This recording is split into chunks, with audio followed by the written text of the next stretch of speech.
500 gold. He's got 4,500 gold. I want to see a Radiance from him, really. And like, I was thinking your first item with the amount of farm he had, just go on full tank, but still having like an area effect burn. But in comes Alliance, and they are smoked up trying to do this one. The bugs will fly out. There's your Dream Call. Then he will take the stun. Kuro nightmares himself up, evading the damage, gets to get power shot and killed off. But if Kuro's the only casualty of all for a 5-man smoke gang, Navi will still consider that a good thing. And Denny with the arrow, it's not going to connect. They see it coming, and they just back up. I think it'll be okay if Alliance pushes tier 1, but otherwise, yeah, 5-man smoke gang for support, not so good. Yeah. Also, meanwhile, Havost is farming, right? Yeah. And while he keeps farming up too, like, he finished up his armlet, he's got treads, he's got phase boots, like, considering the amount of farm that's on a Doombringer, obviously say Havos, you're not keeping up with Funnick. It's getting hard, but it's still pretty damn good for 22 minutes in. Reaver up on Doom, so hot. Yeah, he is going full tank, man.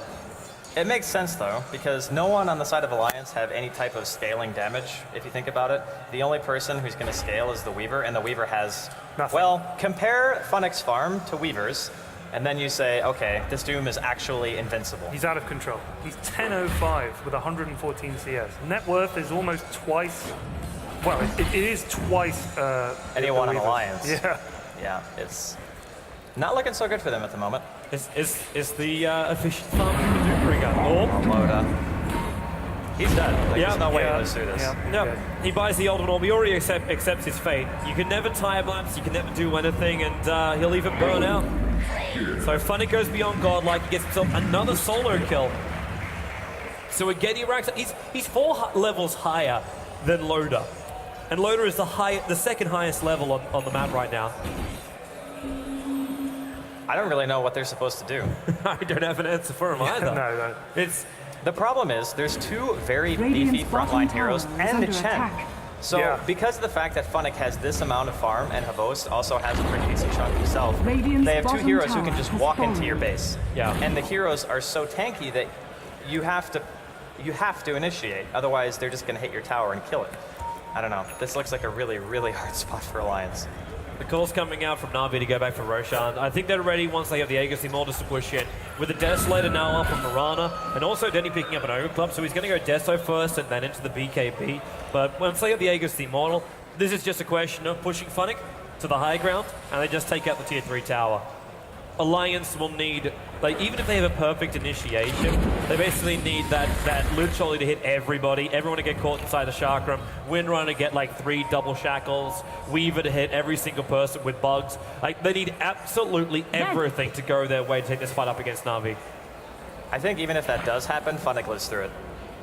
And that's the problem, because he's got 3,000 health. But I do want to say something else about Navi's item progression, is it synergizes very well with trying to crack the base, because they have AC and Deso, so minus armor on the towers and the racks. And then you have the plus damage aura from the Wolf, faster pushing.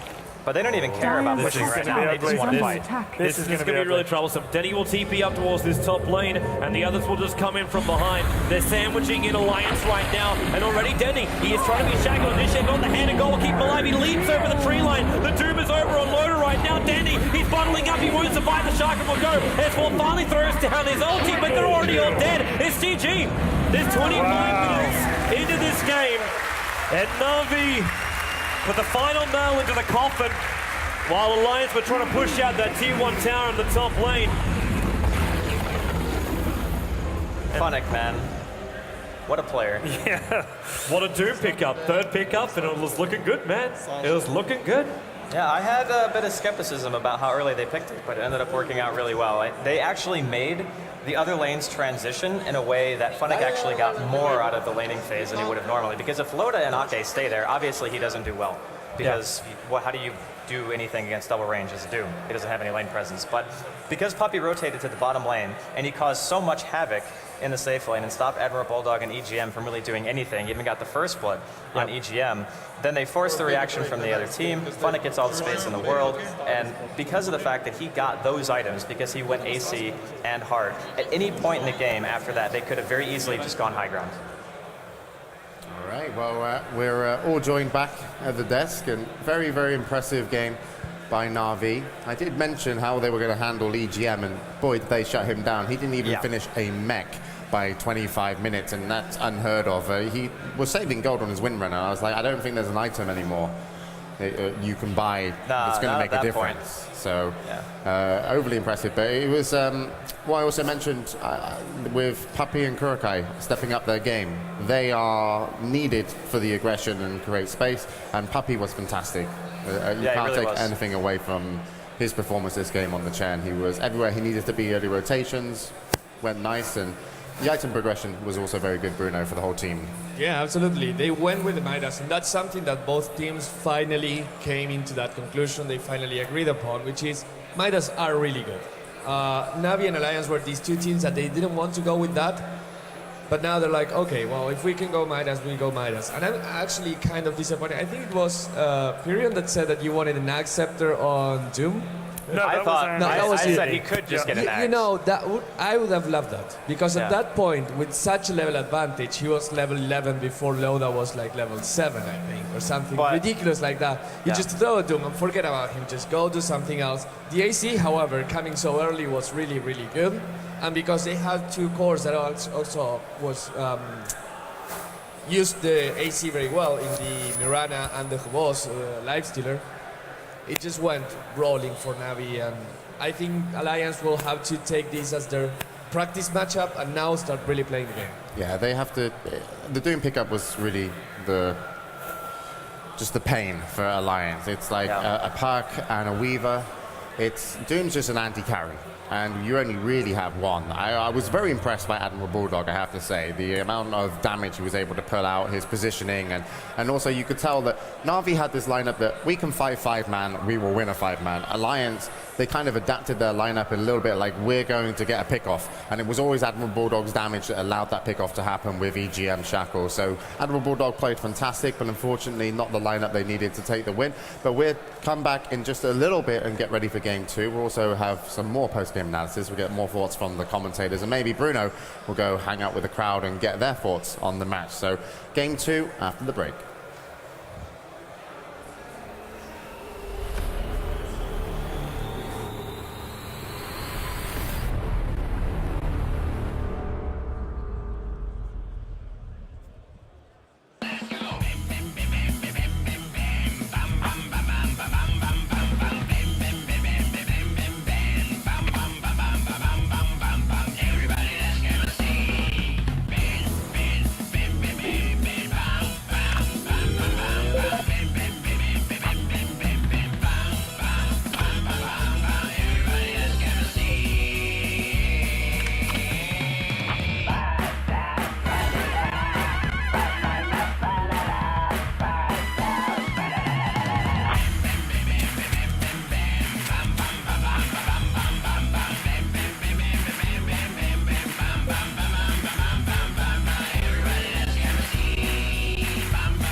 Hi, I'm AP and I want to explain to you why the Kone XTD is my perfect choice for gaming Dota 2.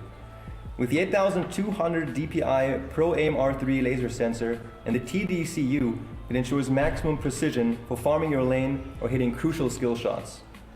In addition, I combine timers for Roshan or even cooldowns by using Easy Shift, which adds a secondary function to each button.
And we are back for the second game of the ASUS ROG. Hello, Sweden out there.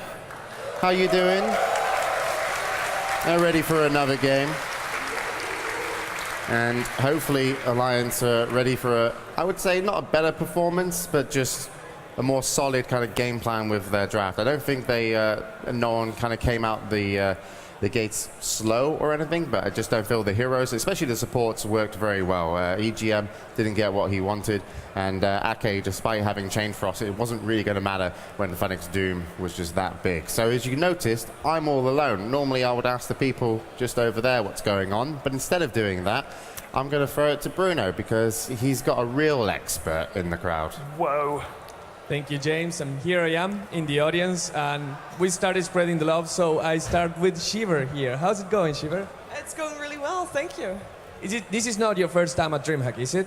No, I was here last year as well. Who won that time?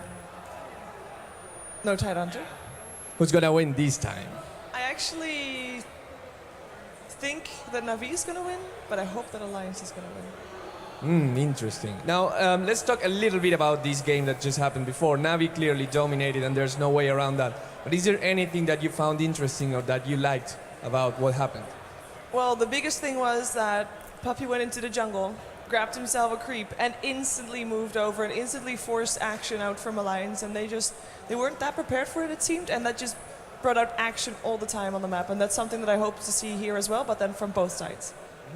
Very well, and we're going to go back into the guys to see some highlights, but before that, I actually saw a picture yesterday of you and Bulldog, and it seems that you need some hugging lessons, because you don't seem to be doing it pretty well. So let me show you. Just go with your hand, and you actually, you can go like that, and you actually touch each other's shoulder. It's, no, there you go. That's much better. See?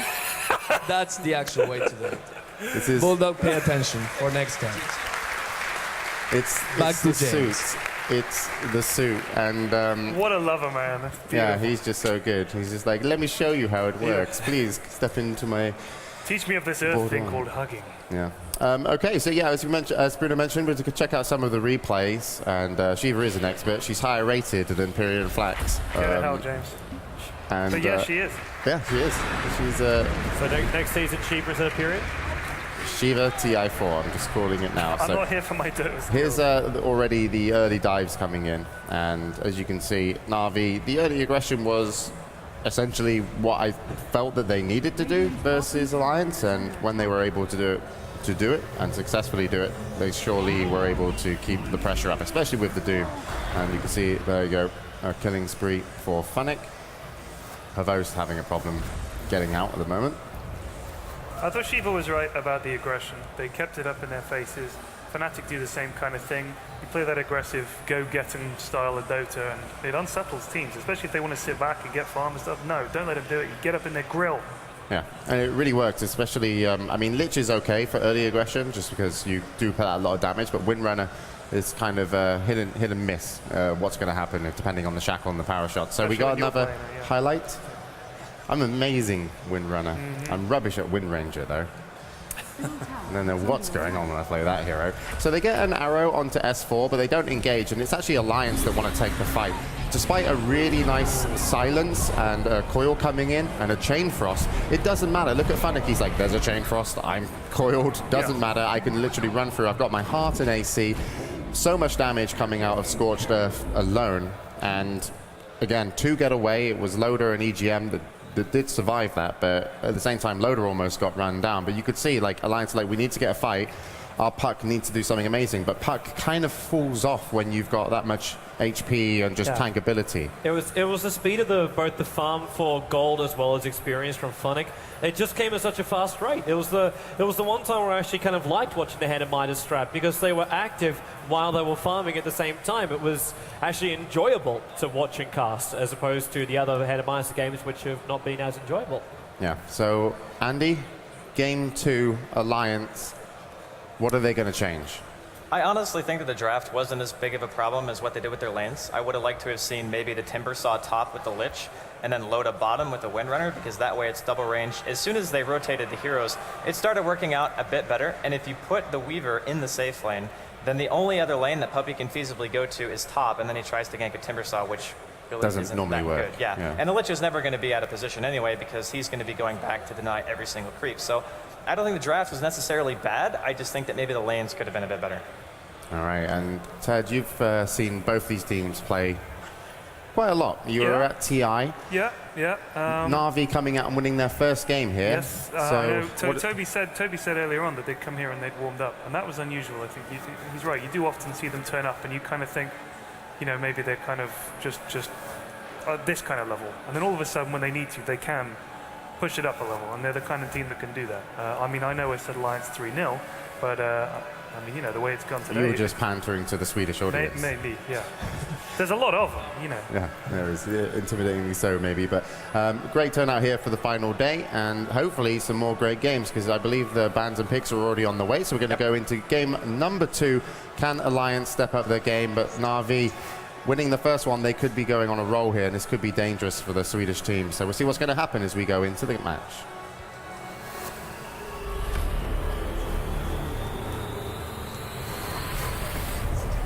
Huh? Well, Ted, Yes, sir. I want you to tell me what you see right now. Right, I just want to make this clear. I like Clockwork. He's a great hero. I just didn't like to see him first picked every game. However, I think it's a smart move because in a lot of those fights that we saw in that last game, if they'd been able to clock in there, cog, and run away, they could have avoided some of those engagements maybe. Somebody gets Doom, clock comes in, cogs, split, everybody run away. No, I agree. It would have been a really nice hero, but I think it was actually the 3rd ban from Navi. Yeah. So it's kind of hard to get your hands on him when I think they started off after seeing a Lifestealer from Navi because they were first pick in game 1. It was something like Lifestealer and then immediate Weaver Lich. Yeah. So the Clockwork gets banned straight after the fact because if you already have a Lifestealer on your team, you're clearly not going to let him go through that far. But they actually pick a Lifestealer into a Clock, which is in itself a bit interesting, but I'm not going to say that Navi don't know what they're doing because they just trounced game number 1. I mean, it really wasn't that close. Yeah, it really wasn't. And here we go. They got this is the exact same 2 picks they had in the last game. Yeah. Why change it if it's working, right? Well, there's nothing to really like change up right now. Like you know, if you can take up the Chen, you're going to do so. No matter how it works, Navi have played so many different variations of a Chen, like a Chen supported lineup, that you're never really going to pass it up. Not unless there's like a straight up direct counter against it. And then the Lifestealer, even with the Clockwork being a problem, it's going to make more issues for Alliance the next banning kind of stage when you realize, like, you know, if Denny gets a combo aggressive style hero, then you got to worry about that now. So maybe you got to ban out against that. That's why I'm surprised they're actually taking out the Bane when they're also going up against the Lifestealer in this game. But at the same time, like, I don't think Navi's going to be too concerned about the Clockwork. Like, a jump-in Clockwork, obviously something to be worried about. But blocking Loader from picking up the Lifestealer, picking up yourself, it works. Now Alliance, like, Clockwork's been first picked up in so many games, like it's sending everybody bored by the fact that it's happening. But it's something which Alliance would have been prepared for, Navi would have been prepared for if either one did it. So yeah, I'm not feeling the Clockwork's going to be as critical. I feel like it's going to be really controlled throughout this game. I guess we'll have to see. Yeah, we'll have to see. I think the Lifestealer, sorry, the Weaver being banned. I think that's interesting. I think it'll be interesting to see Loader on a different hero. The thing is, if you look at the 2 heroes that Navi have banned outside of the Yellow Titan, right? They take out the Nature's Prophet, they take out the Weaver, 2 heroes who allow Alliance that kind of a style where they always have comeback potential. It's not just because they pick good team fights and they have good communication, it's because of their lineups. When you have heroes that are that mobile and can transition into semi-carry or hard carry roles in the case of the Weaver, you give yourself a plan B, which I think Navi want to just kind of restrict in a really big way to make sure that their early game push can be even more devastating, because with the heroes that Alliance have right now, of course they're going to pick more, but we look at Clockwork and Crystal Maiden, not good comeback heroes, right? So if they can make Alliance pick a team comprised of heroes that don't play well from behind and then proceed to get a good early game advantage, that's like perfect situation for Navi. Yeah. Kind of like the graph, which is also up on the screen right now as far as picks go. One hero which is actually the number 1 slot, like the Visage. Like, where is this hero? We didn't see him in the last game. We know Kura really enjoys playing the Visage. EGM also enjoyed it. Arcade back in the older days did enjoy playing it as well. Where is this hero? Well, if they're going to pick him at all, I would imagine they're going to pick him this game because he is amazing with clockwork. Yep. As soon as you go in, you hook shot, throw out a cog, the familiars get free stuns and get to do all the damage they possibly need. And even though Visage is already innately pretty tanky, just because of Gravekeeper's Cloak, you also make it so there's this huge area that you can't really engage into because cogs are just that disruptive for team fights. So I wouldn't be surprised to see them pick it here, honestly. I'm a little bit surprised though to see Dendy's hero being selected so early on, because this is still with Alliance with 3 picks to go. Yeah, but OD's banned. And okay. Oh my. Now, does Alliance take a leaf out of the Fnatic book? They combine this up with a Tiny, or do they try and do it? Like, I know you guys were saying before, like, Loaded does not enjoy playing Tiny.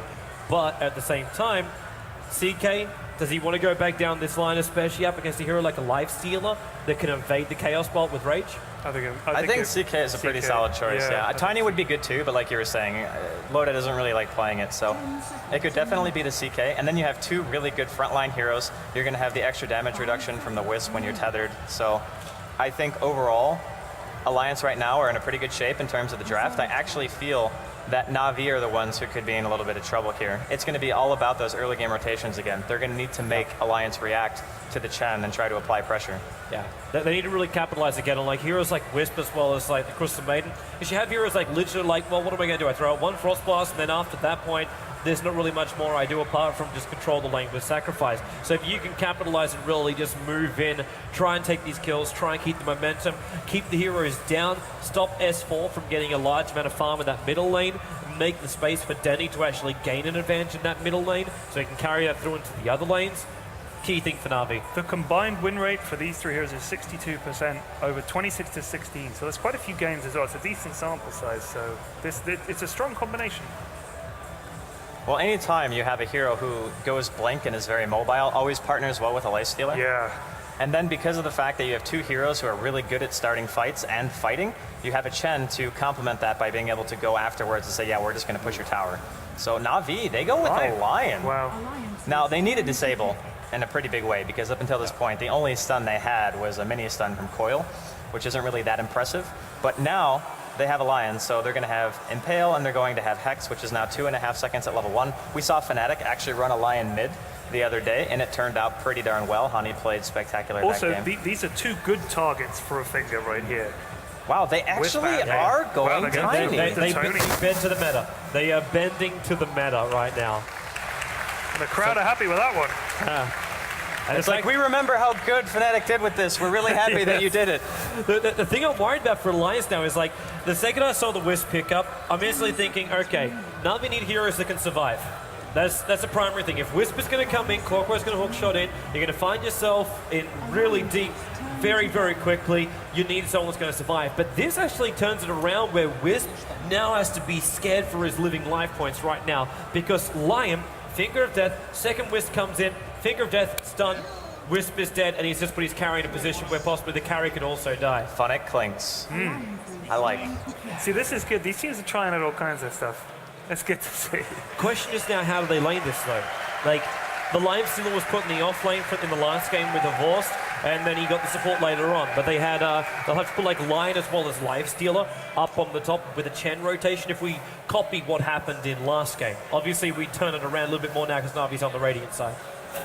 I don't know. It seems to me like Navi, one of the heroes is going to suffer, and that's the unfortunate truth, is that Klink's Lifestealer, one of the 2 is really not going to get that much. What they could actually try is just have the Lifestealer make a transition to a jungle, and then have the Klinks farm the safe lane, because realistically, Lifestealer does better without farm than Klinks does without farm. If Klinks isn't at farm, he's just going to explode to every single tiny combo that It's he also gets, so. Actually, what you just mentioned there is something which Navi was doing about 3 or 4 months ago, Yeah. where it was basically when trial lanes and off lane was the primary thing, and then there was this real big issue where Lifestealer was just like the off lane was never able to get any kind of farm, and they would do exactly that. Like they started Lifestealer in the jungle, like it wasn't even a